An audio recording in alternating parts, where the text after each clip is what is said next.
I guess we'll just start with the basic, man. How are you doing, and how are things in quarantine? I'm doing good. At first it was like a big adjustment because I was used to training 2-3 times a day, teaching probably 1 or 2 privates a day, and then teaching my kids classes. But now it's like, and then I went back. Then once the quarantine started, all the classes, all the privates went away. Was still training, but I was trying to only train once a day there for a while because I didn't want to like compromise my immune system. Yeah. Because I wasn't sure what was happening. So that was the big reason. Like I was only training once because I still needed to train and stuff because I want to stay ready, but I don't want to run my body into the ground and then unnecessarily get sick. Because I think a strong immune system's important with something like this, But now that me and all my mates have been quarantined and no one's sick and all that stuff, we've been picking it up a little bit, but still keeping it kind of low key and not really inviting a whole lot of, not having anyone come and stuff like that. So just keeping it between my close circle. But yeah, it's pretty good. I can't complain. I get to play a lot more Call of Duty now. Yeah, I'd say the one thing that I've been doing a lot of, like I don't game like at all, and all of a sudden I'm like playing nonstop. What is your gym open? And like, or is there the No, protocol? it's not. Okay. No, it's not open. We just got our own little group, kind of doing it at random places. Okay, yeah, same sort of thing here. I mean, they just opened up parks and stuff here, so you can go for runs. But other than that, it's like you could get fined for being in public places. So Yeah, I don't think I think technically you can get fined for being in public places here, but I think the governor said was like our police officers have more like things to deal with other than you being at the park, right? yeah. So I don't think there's been really any of that going on here. But I've heard they'll come to like a business that's open that's not supposed to be open and take away their business license. So we're not really trying to play with that. Yeah, we're in Canada, so it's a bit they're a lot stricter on those sorts of things like in the U.S. So we're here like 2 years removed, 2 and a little bit removed from your pro debut.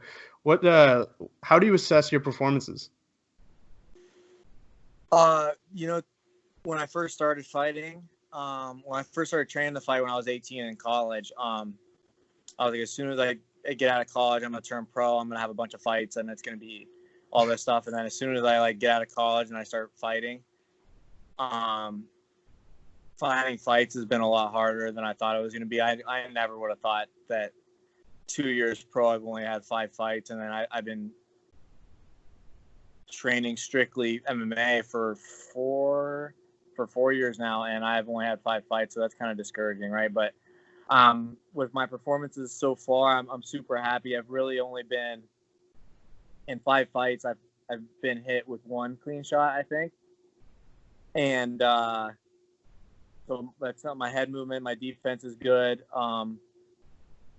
It's funny because my coach Drysdale is very, very critical, right?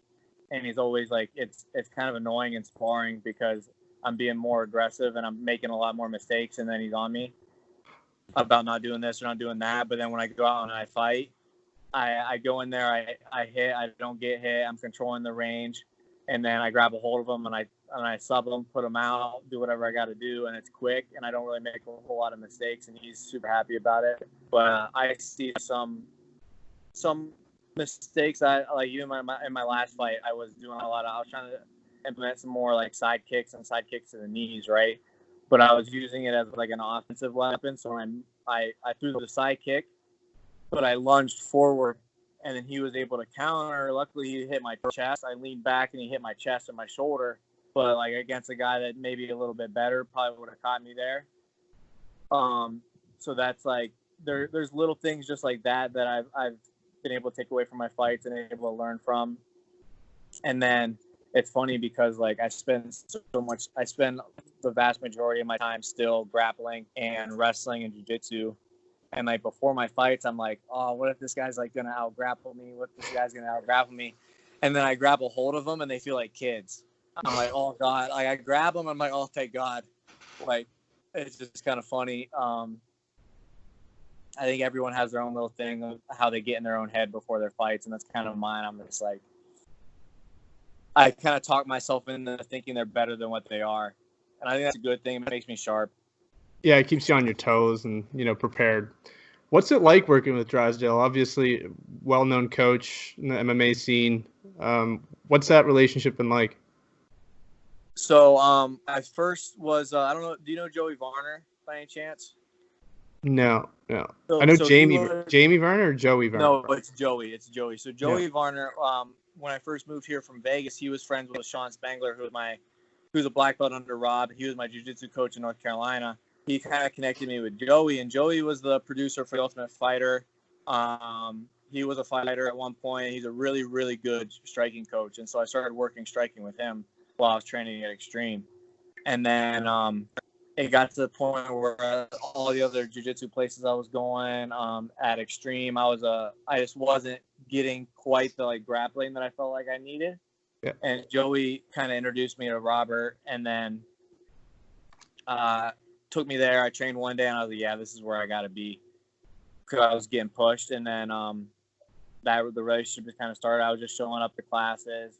He wasn't really coaching me for MMA or whatever. I was just showing up to his jiu-jitsu classes, right, all the time. And I would eventually it got to the point where we got to know each other a little bit better. And then I felt like I wasn't getting what I needed in certain areas of my MMA training. So I asked him to start running wall wrestling practice for me.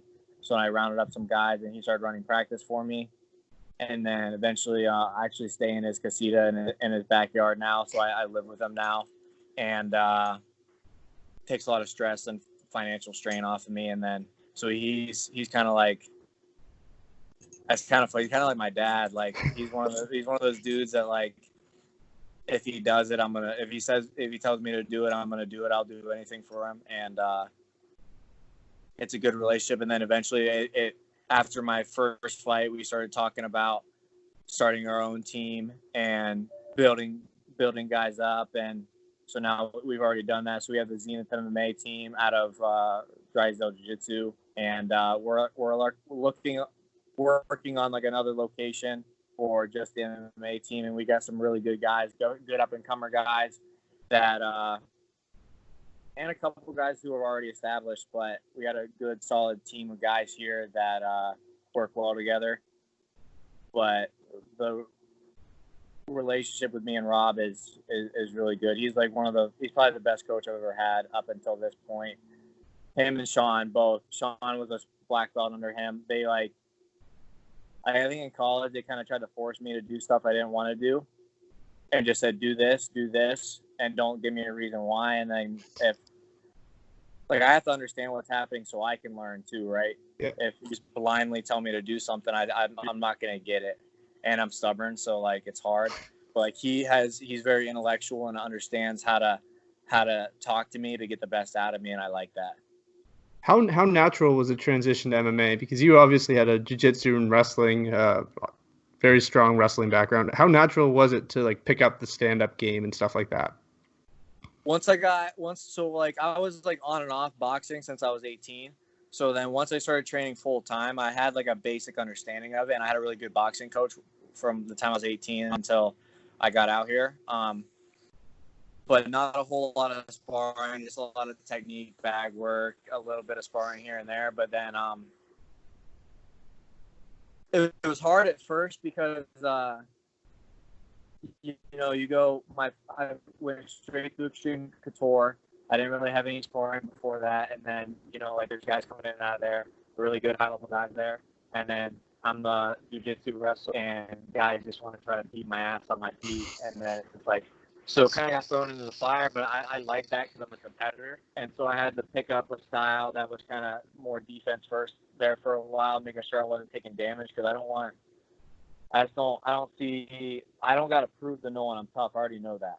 So I'm not a guy that's going to do that, and I don't think that's good for your longevity of your career either. There's going to come a time, and so I'm very much more technical, savvy, slick striking. I'm not much of a brawler. And then after working with Joey Varner, and now I'm working with Dewey Cooper, the stand-up's fun to me. Like we did a little bit of boxing sparring today, and I like boxing a lot more than kickboxing because it's like I know what's gonna happen. With kickboxing or Muay Thai, there's sort of like a million different things that can happen, and same with MMA.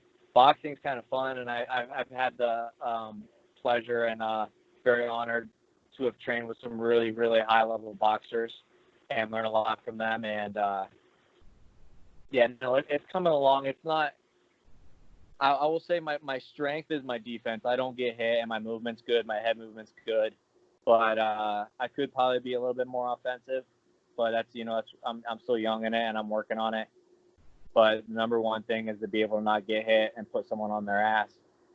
Yeah, having a strong defense is important because especially at this stage in your career, because you can get more fights in, right? If you're not getting hit, you're not getting injured, so you can fight more often. You had quite a few fights in 2019. How is this quarantine slowing down your progress? Did you want to fight often in 2020? Yeah, I wanted to fight as often as I could. I've been signed to LFA, FFC, Titan, and my first promotion I fought for WFF. Like WFF kind of was great, but it seemed like they were going to have a really hard time finding me fights, and then I signed to LFA, and they couldn't find me any fight. And then FFC was paying really good, so they were able to get me 2-3 fights within like a span of like 6 months, so that was nice. And then Titan, I signed with Titan and fought for them within like 6 weeks. But you'd have to talk to my manager and see what he thinks about people turning fights down and stuff, because it's kind of hard. And then it's hard when I'm in his ear asking to fight guys who on paper I shouldn't fight, but like I know I'm ready for it. So they're trying to take it slow, but I'm trying to take it fast, and then it's just hard. I think it's hard when you have like I'm big for the weight, I'm tall, good grappler for both wrestling and jiu-jitsu. Like that's just, even in the UFC, guys don't want to fight guys like that. Yeah. So on the regional scene, it's even worse. What's the ultimate goal? Like UFC, Bellator, is that the dream? And how far out do you think you are from an organization like that? Yeah, the dream is definitely the UFC. I think like I had I've had opportunities to go other places, and I kind of turned them down. I want to be at the place where I think my personality will show itself the most to the most people and build the biggest platform, right? Because I'm thinking longer term. I don't want to just have a good UFC career, win a belt or two, and then or go to Bellator or wherever and win a belt or two and not have the platform I need to do things after fighting. And I think the UFC has the most eyeballs, so that's where I want to go, and that's where I think the best competition is. What do you think you have to do to get there? Obviously, finishing fights in the first round like you have been, but is there anything else you can do to rush your way there? I thought I had some slick shit to say on the mic after my last 2 fights, bro. And then I didn't, like the promoter, whoever was in charge of it, wasn't doing like post-fight interviews. And I had some shit lined up, bro. It was going to be funny. And then like even after my last fight, literally right after I won, I went over, I was looking around, I was like, all right, where's the mic? Someone give me a mic. And then afterwards, Lex McMahon came up to me and was like, hey, I'm going to give you the $1,000 bonus or whatever. And I was like, bro, you got to give me a mic next time. It's worth way more than $1,000. Come on. So I think it's going to be, first and foremost, it's going to be finishing the fight the way I do. And then letting my personality just show, not try to do anything fake or stupid or cheesy or corny, but just kind of be who I am and see if people like it. I guess I was hoping for the Contender Series or hoping for a short notice fight this summer, but hard to guess what's going to happen now. Yeah, I think you're one of the most hyped lightweights, at least outside of a major organization. That's kind of why I reached out. I was like, I gotta at least speak to him before he makes it big, and then forgets forgets about us normal folk. But have you thought about even like the Ultimate Fighter? Obviously, Dana White just announced the Ultimate Fighter might be a thing. Is that something that you'd be down for? I didn't see that he announced that. I was kind of butthurt that I heard that they weren't going to do that. I would love to do that. I would love being. I'm telling you right now, though, the dudes that live with me are gonna fucking hate me. I think they're not gonna like it.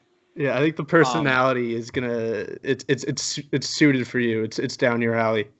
And it's like when I spent 3 years at NC State where we're living with the team, not the whole team obviously, but we're with each other the whole time. And like in college wrestling, you compete for a spot. Like you're not just like you're friends, but you're not like there's 4 guys in my weight class, 4 guys below me, 4 guys above me, and all of them want one of the 3 starting spots. There's like 12 guys trying to take your spot. And so it's like, I think I'm made for it. And I think I'm smart enough to be where, to prepare the way I would need to without my specific coaches in there with a brand new set of coaches. I think it would suit me really well. The only hard thing would be is without not having my coaches and my support, but I think my fight IQ is good enough where I can go do my thing without it. But yeah, I'd love to be on the Ultimate Fighter. I really wanted to be on that Ultimate on that last season of the 55s and the 45s and the 55s. But I didn't have enough fights, and I was like scrambling to try to get 2 more fights because I was 1-0 at the time, and I couldn't do it. I wanted to be on that season really bad. Is there no one's mentioned it, but how awesome would it be if it was on Fight Island? Like it's just like it's like tight. Some Hunger Game type thing. That'd be tight. Right? You just like on a beach. I think that'd be unbelievable. Go on the beach. What? So obviously a lot of. I never even thought of that. That's cool. Obviously, a lot of wrestlers, guys like Ben Askren, Daniel Cormier, Brock Lesnar, they've had a lot of success in MMA. What sorts of similarities and differences do you have with guys like that? I can't remember who did it. Someone wrote an article compared me to Ben Askren, and I think that's probably the fairest comparison in MMA. Like DC, I'm trying to think of another guy. Ben Askren's probably the fairest comparison. I can't, but there's a big difference between me and all the other wrestlers. And I think this is going to be the new norm. Is that like I've been doing jiu-jitsu for 6 years now, and I can attack submissions from literally bottom, any position. Like I'm like kind of how Ryan Hall does right now. Like he'll go from standing to a heel hook. I'm capable of that, and I think that style, like the submission hunting, works even better when you're a good wrestler. When you're straight jiu-jitsu and you're only playing off your back and you can't really control where you're going, then it's harder. But wrestlers can control where the grappling's taking place. And then on top of the submission skills, I think the big comparison between me and Ben Askren is the control on top.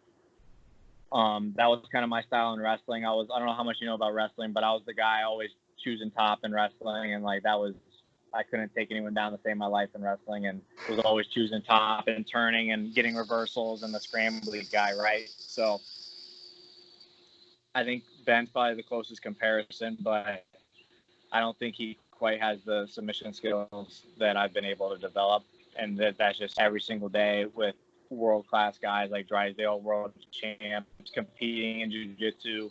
I actually have a win over a guy that's ranked, I think at the time he was ranked like 4th or 5th in the world at the black belt level of no-gi. So if I can even compete with the guys that's all they do is jiu-jitsu, and I can beat guys like that, then the MMA guys kind of feel like 4 strikes white belts. There's another college wrestler fighting next weekend in the main event, Justin Gaethje, who doesn't choose to wrestle, but he is a very Very, very good wrestler. What's your prediction for that fight? Gaethje and Ferguson.